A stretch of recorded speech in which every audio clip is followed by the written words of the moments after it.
প্রথম আকাশের মহাশূন্যকে আল্লাহ এই তারকা দিয়ে বিউটিফাই করেছেন। ইটস এ ক্যান্ডেল, আল্লাহ সাজিয়ে রেখেছেন। আমরা খালি চোখে যেটা দেখি এটা কিন্তু আকাশ না, এটা প্রথম আকাশ নয়। প্রথম আকাশ যে কত দূরে আমেরিকান নাসার বিজ্ঞানীরাও জানে না। খালি চোখে আমরা যা দেখি এটা প্রথম আকাশের মহাশূন্য, এর অনেক অনেক অনেক উপরে প্রথম আকাশ। এরপরে দ্বিতীয় আকাশের মহাশূন্যের স্তর শুরু, এরপরে দ্বিতীয় আকাশ, তারপরে তৃতীয় আকাশের মহাশূন্যের স্তর শুরু, তারপরে তৃতীয় আকাশ।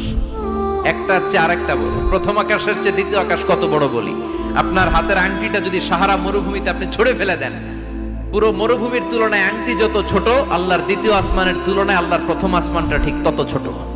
একটার চেয়ে একটা বড়, একটার চেয়ে একটা বড়। সূর্য দেখে আমরা অবাক হয়ে যাই, 9,30,00,000 মাইল দূরে।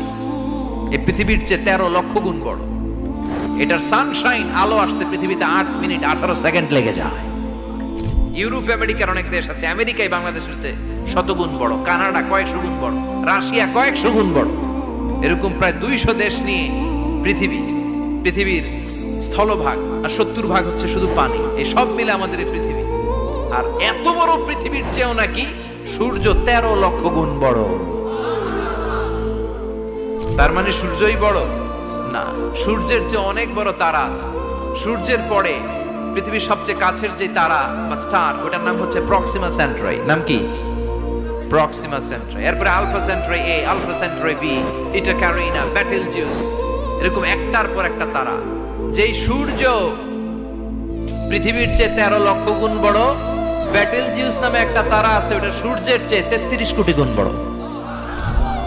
তার মানে কি বেটেলজিউসই সবচেয়ে বড় না, ছোট্ট একটা তারা। এই বেটেলজিউসকে খেয়ে ফেলাইতে পারে এরকম 1000 কোটি গুণ বড় সাইজের তারা আছে না নাই?